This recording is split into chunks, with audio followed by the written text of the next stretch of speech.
So we've got another Nintendo DS here.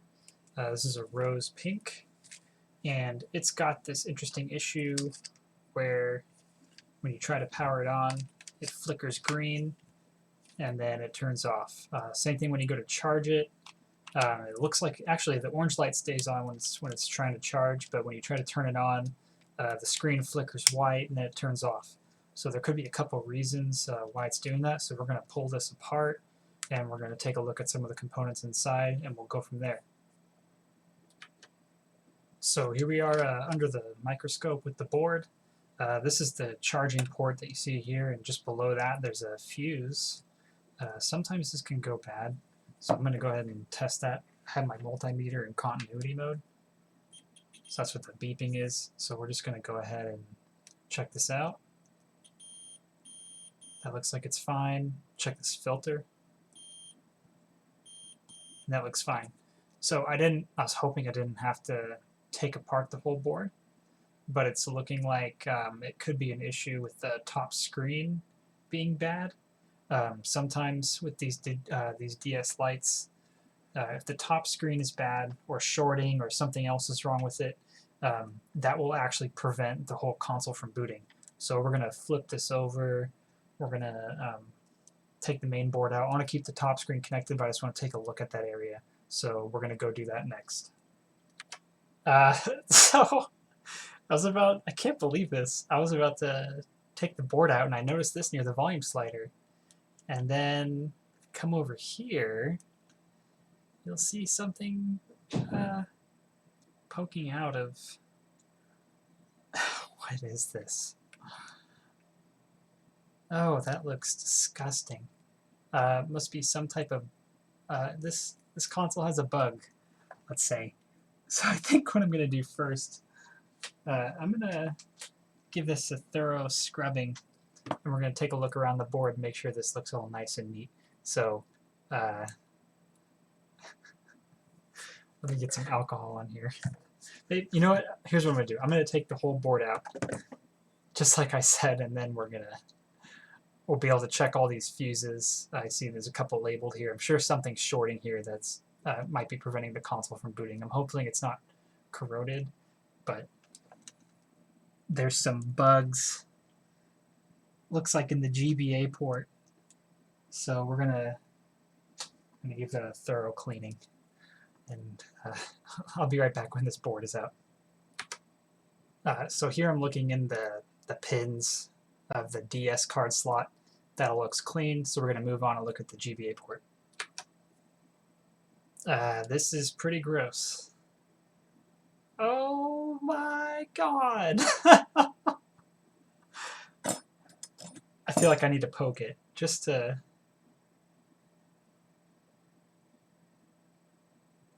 make sure it's not alive! I'm going to have nightmares about this. Oh my gosh. That is something. Okay, we're going to give this a thorough cleaning. I'll be right back.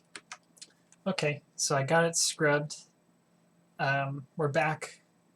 It's pretty clean now. I didn't see any other bugs, and I scrubbed the ports. They look pretty good. Here's that fuse. Had all of the, looked like bug poo all over it. Let's see. It looks like it's good. I believe that's F2. And then this is the resistor. And this is the diode. I need to check it the other way, actually, to see if it's working. Let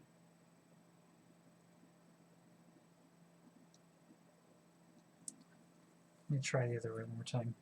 Unless I'm just not seeing this right. This is actually something else. I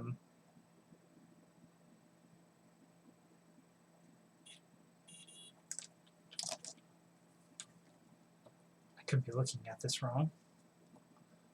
Check this one.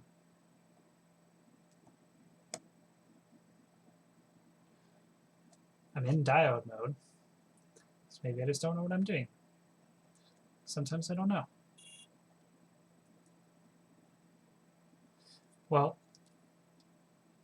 I'm not sure what those are actually used for, if they're necessary. So I'm going to dry this off. I'm going to flip it back over, and now that this area is kind of cleaned up, I'm going to plug it back in and see what it does.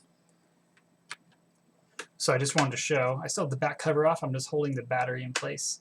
I plugged everything back in, I plugged in the touch digitizer, the front screen, and when I try to power it on, bottom screen flashes white, top screen doesn't flash anything. So now I'm thinking that maybe the damage may have been caused by the bugs shorted out the top screen and blew something up there. If I don't have to, I really don't want to take apart the top, so I'm going to get a top screen that I know is working, and I'm going to test it out.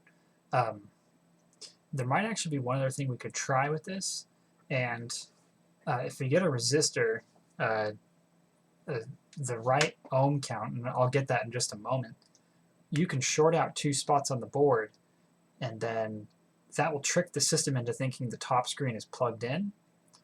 I just want to see if this thing turns on without the top screen plugged in, but I'm going to have to short those pins. So I'm going to put it back under the scope. I'll show you where those spots are, and then we'll bring it back here and we'll just test it out and see if it's turning on. So I have this under the scope now, and this is just where the D-pad button pads are. There's 2 pads here. It's LED 1, sorry, some alcohol on my tweezers from cleaning. These pads, the names of them are going to be LED A2 and LED C2. So that's these 2 pads. You can just short it out. I think a resistor works better. So what I'm going to do, I'm not going to solder a resistor there, but I'll just short it out manually, and then we'll try powering it on. I'll switch to my other camera, and we can test that out. Okay, so it might be a little hard to see here, but I'm holding the battery in place, and I'm going to hold this, it's a 330 ohm resistor in place on those 2 pads I showed you in the scope. And if I don't lose contact, this thing does turn on. There we go. It goes straight to the setup screen because that's what happens after a disconnect. So what I'm going to have to do is I'm going to have to take apart that top screen, and we'll have to take a look and see what's going on. So it likely is a bad upper screen, bad cable. We're going to take a look when we get that apart. So that's what I'm going to do now. I'll take apart the top screen.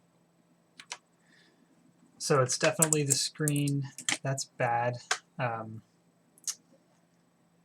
It could just be this ribbon cable. There's not really going to be any fixing it at this point. So I have this replacement screen. It has a white bezel.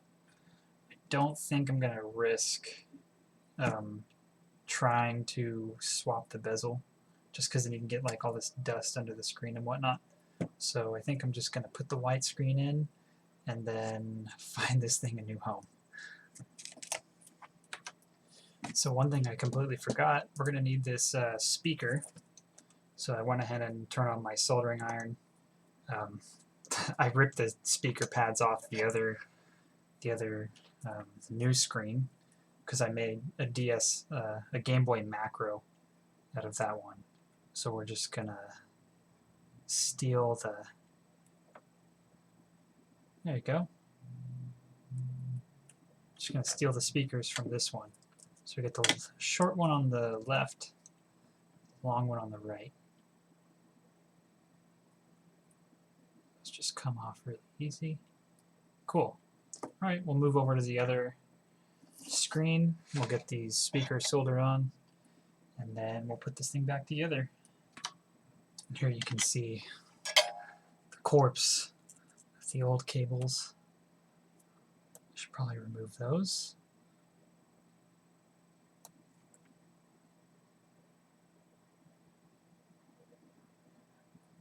Go. There's one.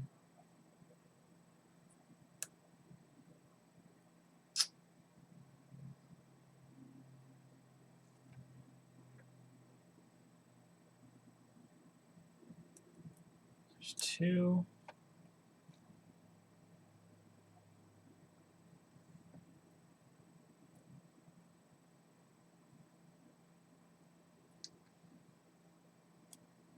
3,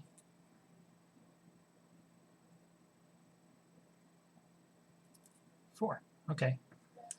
We'll go ahead and put the new ones on. New old ones.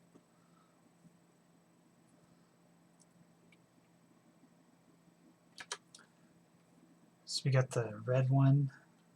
That's going to go on the bottom.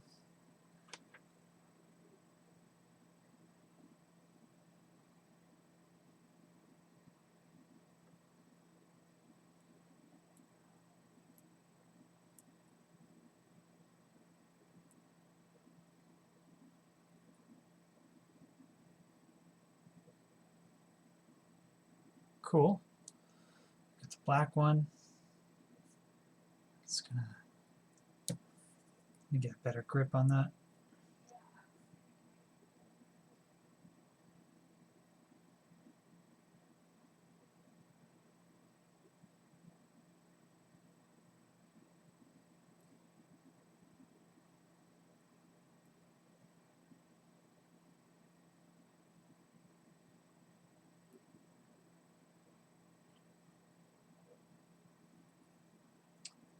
Awesome.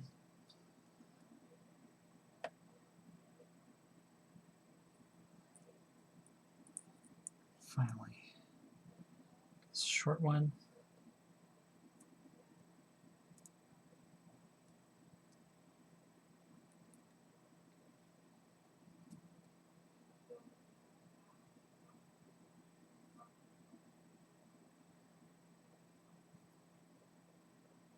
Okay.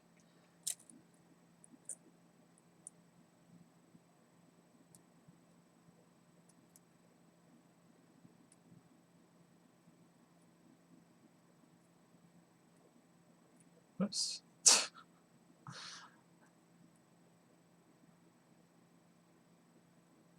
Okay. I think that's it. Let's go ahead and put this thing back together, and we'll give it one final test and cleaning, and then off it goes. So after all that, finally put it together. I'll put in a Game Boy game to try this out. I already tested the DS slot, and it works fine. Cool. We got Game Boy. DS slot works too. So it's just a bad screen and a bad battery, and it's good to go. And thanks for watching.